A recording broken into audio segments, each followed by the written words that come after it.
Today I thought we would take a look at making a ring handle. This is just a handle to grab to open the door. It's not going to have any kind of a mechanism to unlatch the door. You'll need a separate latch, bolt, hasp, something like that to hold the door closed.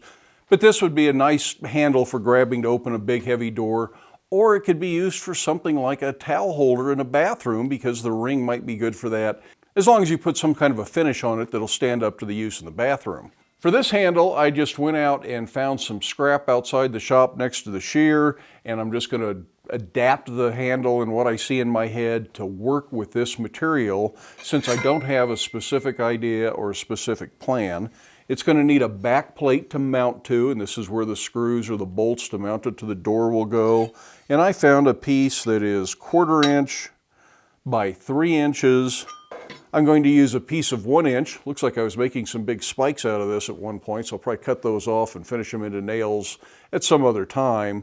But the 1 inch bar, 25 millimeter square bar, will make the pivot point that the ring will mount on at the center of this handle. Then I found some 1/2 inch round bar, 13 millimeter round bar, and this is what we will make the handle out of. I think I want to go for a pretty large handle. I'm going to go for about a 5 inch diameter handle. So that's about 125 millimeter diameter. Now, to know how much material you need for this, it's just a matter of multiplying that diameter, that 5 inches times pi, or 3.14. So 15 3/4 inches or 16 inches is going to be plenty to give me a handle of about the right size. Again, this doesn't have to match any specific requirement. So if it's a hair oversized, a hair undersized, that doesn't matter too much. So some of this is just quick math, and it doesn't need to be real exact depending on what your end needs are. Now, if the projects like this interest you, this would be a great time to hit that subscribe button down there. And if you ring the bell next to the subscribe button, you'll be notified when I make new videos. Of course, if you like the video, I always appreciate it if you give it a thumbs up. Now for this project, I'm going to work in the coal forge because I think it would be better for doing the forge weld on the ring. So I'm going to go get a fire lit and I will meet you at the anvil. The first thing I want to do is put a tenon on this so it'll mount to the back plate. 3/8 or 1/2 inch tenon ought to be just fine for that. I'll do that in the guillotine tool. We'll use butchering dies for the shoulder.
And a quick trip to the power hammer certainly isn't necessary, but it can save some time.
do want to drift this hole a little bit larger.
Now that tenon's pretty bent up, so I'm going to go back and straighten it with the monkey tool.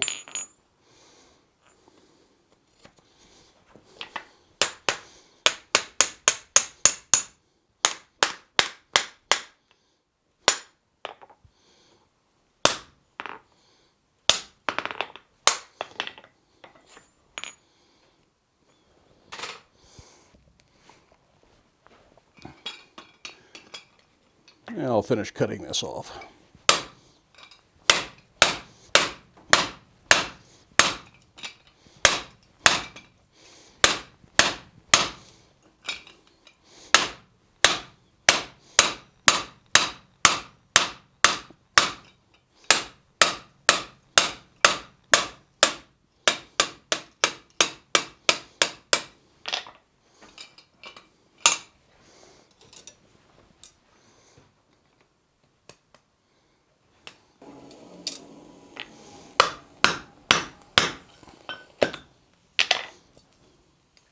I went ahead and took this mounting piece and I countersunk it and I ground the top off where the cut edge was so it was kind of smooth. Just make it look a little bit better. The main thing is it needs to be considerably larger than your ring, because when we curve this, where that curve goes through is going to want to hold up there. And we don't want it to hold up. We want it to be able to spin evenly, and especially if you're going to lift the ring to open the door, you want it to be able to lift and pivot. Our next task then is to prepare the ring. We're going to need to scarf both ends and forge it into a ring. I don't know if the scarf will fit through here, so I'm going to make one scarf. If it doesn't fit, I'm going to wait until I put this on before I do the other scarf. No big deal, other than you got this floppy thing in the way while you're doing the scarf. But we can do one scarf, do about a third or a half of the ring, check the fit, and then see if we need to change anything. Then we'll do the second scarf, finish the ring, make the forge weld. In any case, this has to be on there when we do the forge weld. For the scarf, I want to do just a little bit of an upset. Make sure there's enough material there to get the weld.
This now has to stay on there.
It's a good time to clean out your fire before you do the forge weld. So I'll get the clinker out of here and rebuild this, and we'll be ready to go. For years, I have believed that the information that I present here on YouTube should be readily available to anybody that wants to learn blacksmithing. And as a part of that, I've resisted any kind of paid content. But I realize that there's a difference between readily available and having to pay a little bit to get certain bits of information. We all buy books, we buy DVDs, we pay to go to workshops, we pay to go to conferences. I've probably spent well over $10,000 over the years going to classes, workshops, conferences, demonstrations, buying books, buying DVDs, things like that. So the notion of some kind of paid content isn't really the same as the content not being readily available.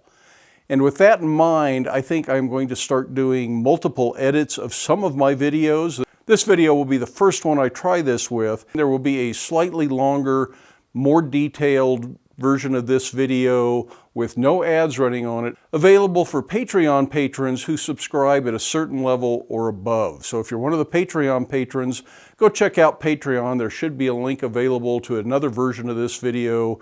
No ads running on it, a little bit more detail, probably not a lot. It might be 5 minutes longer, it might be 10 minutes longer, but hopefully that's a good way to pay back those folks who are supporting the channel and supporting my efforts here on Black Bear Forge via Patreon. But for everybody else, I do still intend to make videos available right here on YouTube that you don't have to pay anything extra to watch, and all of the information you need is going to be there. There's just going to be a little bit more that might answer some of the questions on those Patreon videos.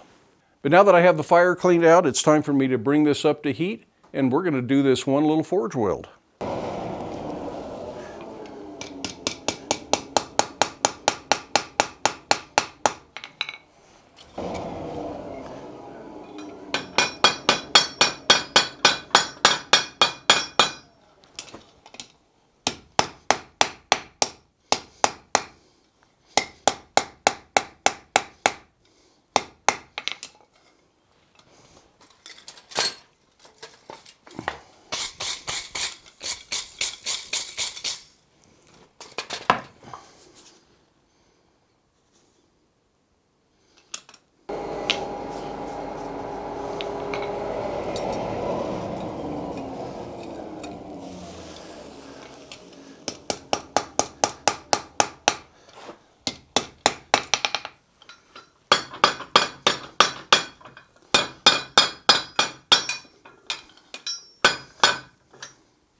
And you don't need that special stake by any means. In some ways the horn is easier. I just thought I'd try that out because it's got a more consistent top. It's pretty close to round. And from center line to center, boy, we ended up right at 5 inches. Look at that. Well, it's the next morning and I've thought about my plan a little bit, and instead of using this piece, I decided I would rather go with a crossed element to put our ring on. So the ring will hang in the middle of this, something like that. And I'm going to split the ends of this or put a big V-notch in. I'm not going to try and make a single split and draw the ends out. I don't want that long of a split and curl. So I'm just going to cut a little wedge out of this, roll the ends over a little bit, kind of a ram's horn effect. Do that on all four ends of both pieces. Then we'll do a lap joint in the middle so the top piece rolls over the bottom piece and all four arms then sit flat on the door or whatever surface this gets mounted to. I think this will be a little bit more interesting than what I had in mind to start with.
Soft plate is a good idea when you cut through.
It's worthwhile taking some time to hot rasp the burr off.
Go ahead and put a touch mark on this.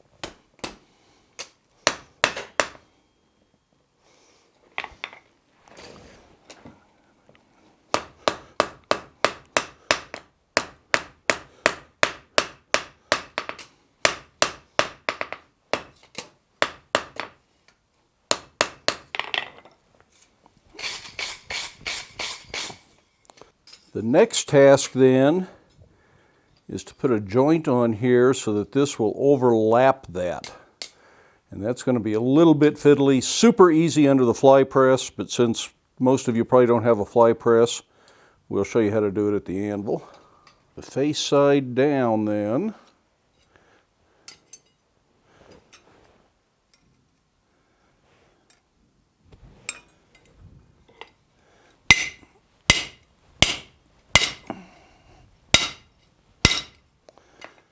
That's going to need to be done several times because this all moves. It's the advantage of welding it together.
And with some back and forth, you can eventually get that offset to look pretty good.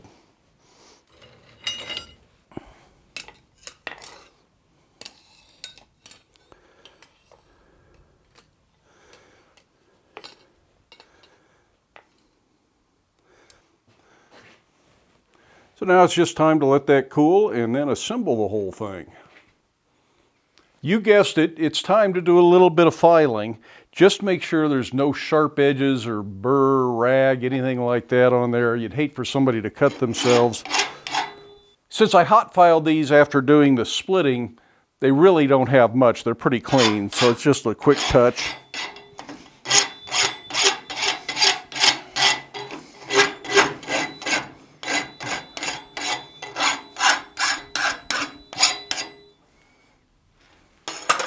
Well, not completely necessary. I'm going to clean up the area of the forge weld a little bit. It's not quite perfectly round, so I'm just going to knock any angular parts off of it. It's smooth enough that it's not uncomfortable, but I think it would look a little bit better with just a little bit of filing.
I don't want a full round head rivet on this, so I'm cutting it off a little short. You could also cut it off flush and plug weld it if you'd prefer.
Well, that's our ring handle all done. It's going to need to cool a little bit, still kind of hot.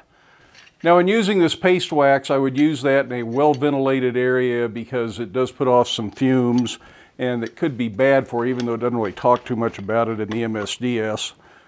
But just to be safe, make sure you got plenty of ventilation.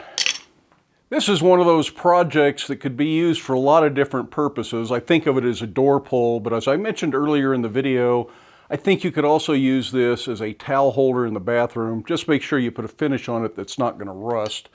Probably find a few other uses for it. If you wanted to make a pivoting mechanism, you could make it so it actually opens a latch, but that's a bit more involved than what this is. I've seen things like this both in New Mexican hardware and some similar things in some Norwegian or Scandinavian hardware that I've seen pictures of.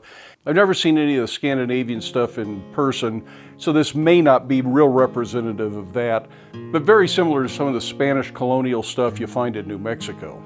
But one way or the other, I hope you can get out to your shop, stay safe, wear your safety glasses, and we'll see you for the next one.